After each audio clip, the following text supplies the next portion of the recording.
मक्का की ऐसी फसल जो माँ की दूध के समान काफ़ी पौष्टिक होता है। मक्के की पिसाई करके बच्चों की बाल पोषाहार के रूप में बनाया जाता है और गांव के पुराने बुजुर्ग लोग जो है उसे पिसाई करके उसके बाद में चपाती बनवा कर खाते हैं। इसके अलावा पशुओं व पोल्ट्री फार्म फीड भी तैयार किया जाता है जो काफ़ी स्वादिष्ट होता है और काफ़ी पौष्टिक होता है। इसमें कई प्रकार की मात्रा पाई जाती हैं जिसे पशु पक्षी काफ़ी आराम से काफ़ी चाव से इसे खाते हैं। नमस्कार, प्रणाम, स्वागत है आप सबका एचएल स्पेशल एग्रीकल्चर में। आज हम बात करेंगे मक्का की खेती के बारे में। मक्का का वैज्ञानिक नाम है जिया मेज। जिया मेज मक्का की वैज्ञानिक नाम है। जो मक्का हमारे भारत देश में लगभग मक्का की खेती बहुत कई वर्षों पूर्व से होती आई आ रही है। मक्का की एक महत्वपूर्ण मोटे अनाज की फसल है। मक्का के दाने में चारे भुट्टे के लिए उगाई जाती है। मक्का में 11.6% प्रोटीन पाया जाता है, 78.9% कार्बोहाइड्रेट पाया जाता है, 5.3% वसा पाया जाता है, 1.5% राख तथा 2.5% सेलुलोज पाया जाता है। मक्का के हरे भुट्टे को भूनकर खाने के रूप में उपयोग किया जाता है। मक्का से शराब, स्टार्च, ग्लूकोज आदि बनाए जाते हैं। मक्का को रतब के रूप में भी पशुओं को खिलाया जाता है। मक्का के दाने को पॉपकॉर्न के रूप में भी खाया जाता है। पॉपकॉर्न जिसे गांव में ठेले पर या मार्केट में ठेले पर ले जाके उसके बाद में सभी को गांव-गांव बेचते हैं। भारत में मक्का का जन्म स्थान मध्य अमेरिका मैक्सिको है। भारत में मक्का का प्रवेश 16वीं शताब्दी में पुर्तगालियों द्वारा हुआ था। विश्व में USA, Brazil, Mexico, Italy, Bharat, दक्षिण अफ्रीका मक्का की खेती करने वाले प्रमुख देश हैं। हमारे देश में मक्का की खेती सभी राज्यों में होती है, जैसे कर्नाटक, उत्तर प्रदेश, बिहार। भारत के कुल मक्का उत्पादन का 50% उत्पादन करते हैं। उत्तर प्रदेश में मक्का की खेती अधिक क्षेत्रफल पर होती है, लेकिन उत्पादन प्रति हेक्टेयर की दृष्टि से पिछड़ा हुआ है। हमारे प्रदेश में फैजाबाद मंडल में सर्वाधिक क्षेत्रफल में मक्का की खेती की जाती है।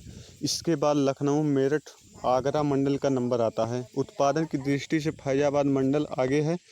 मक्का ग्रीष्मकाल की फसल है जो समुद्र तल से 3000 मीटर की ऊंचाई तक इसे उगा सकते हैं। इसके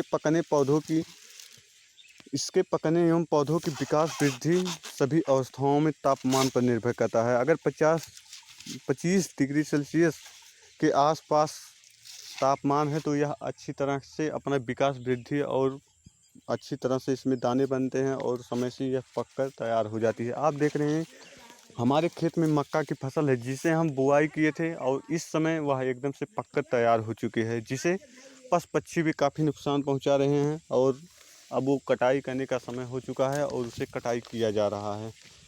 तो ऐसे में मक्का की बुआई करने के बाद उसके बाद में उसे समय से निराई गुड़ाई सिंचाई करते हुए वह धीरे धीरे अपना विकास वृद्धि करती है। काफ़ी तेज़ी से जब वह समय से निराई गुड़ाई होती है तो काफ़ी तेज़ी से विकास वृद्धि करती है और समय से फसल जो है पककर तैयार हो जाती है। और पककर तैयार हो जाने के बाद मक्का की ऐसी फसल है जिसकी रखवाली करना सबसे ज़्यादा कठिन होता है। मक्का की फसल को जंगली जानवर द्वारा काफ़ी नुकसान होता है। जंगली जानवर द्वारा काफ़ी नुकसान होता ही है, उसके बाद में जो है पशु पक्षियों द्वारा भी काफ़ी नुकसान होता है। इसे अगर जुलाई अगस्त के महीने में बुआई हुई है तो यह जो है अगर इसे जुलाई के पहले बुआई की गई है तो यह अगस्त के महीने में इसे जो है सुग्गे यानी तोते इसे बड़े चाव से खाते हैं और इसे बहुत नुकसान पहुंचाते हैं। तो इसलिए मक्का की बुआई करने के बाद रखवाली करना सबसे ज़्यादा ज़रूरी होता है। मक्का की फसल को रखवाली करना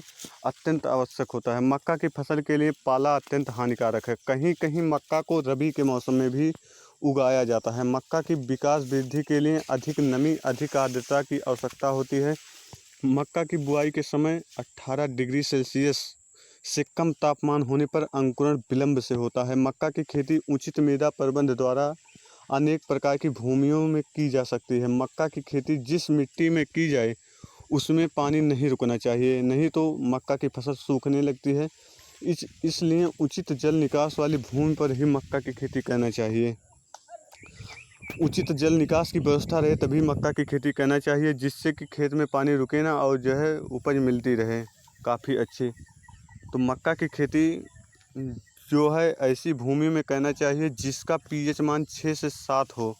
उसमें खेती आसानी से की जा सकती है। मक्का की कई किस्में होती हैं, जैसे संकर मक्का, संकुल मक्का, देसी मक्का। मक्का की ऐसी प्रजाति होती है जैसे संकर मक्का, संकुल मक्का, इसके जो है दाने पड़ते हैं, लेकिन इसमें जो है इसे भूनकर खाने पर जो है इसके लावा नहीं बनते, जिससे व्यापारी को काफ़ी नुकसान उठाना पड़ता है। और इसको संकर मक्का की फसल के जो बीज होते हैं इसे 3 वर्ष से ज़्यादा नहीं उगा सकते हैं, जिससे इसमें एकदम से इसमें विकास वृद्धि कम हो जाती है, इसकी उपज में भारी कमी आ जाती है। इसलिए 3 वर्ष से ज़्यादा तक इसके बीज नहीं रखना चाहिए। मक्का की फसल को ऐसी भूमि में बोनी चाहिए जिसका पीएच मान 6 से 7 हो, उसमें खेती आसानी से की जा सकती है। मक्का की कई किस्में होती हैं, जैसे संकर किस्में, देसी किस्में और संकुल किस्में। देसी मक्का, जिसमें देसी मक्का जो है लगभग इसकी फसल जो है काफ़ी अच्छी मानी जाती है और इसमें दाने भरपूर पड़ते हैं और इसके दाने में काफ़ी मिठास होती है। इसलिए गांव में अधिकतर संकर मक्का की बुआई की जाती है। अधिकतर गांव के लोग जो है संकर मक्का की बुआई करते हैं और उसे पिसाकर जो है पशुओं को खिलाते हैं, और अधिकतर देसी मक्का की बुआई करते हैं और उसे उसे जो है भून कर खाते भी हैं। उसके बाद में पिसाई करके उसे चपाती के रूप में खाते हैं। तो ऐसे में जो है देसी मक्का जो है पूरी तरह से जो है किसान के लिए काफ़ी अच्छा माना गया है और काफ़ी उसमें जो है मिठास होता है और काफ़ी स्वादिष्ट होता है। तो ऐसे में आप भी मक्का की बुआई करें और काफ़ी अच्छा फसल उत्पादन करें, काफ़ी अच्छा फल पाएँ। मक्का की बुआई कहीं कहीं पर पशुओं को खिलाने के लिए भी किया जाता है, जिसे पशु बहुत चाव से खाते हैं देसी मक्का को। और जो है इसमें मिठास भी होता है इसके पौधे में, इसकी फसल में, जिसे चारे के रूप में भी उगाया जाता है। तो ऐसे में बने रहिए वीडियो में। वीडियो को लाइक एवं शेयर करना ना भूलें। अगर चैनल पर पहली बार हो तो सब्सक्राइब भी कर दें। फिर मिलते हैं अगली वीडियो में। इसी के साथ जय जवान जय किसान जय हिंद, बाय।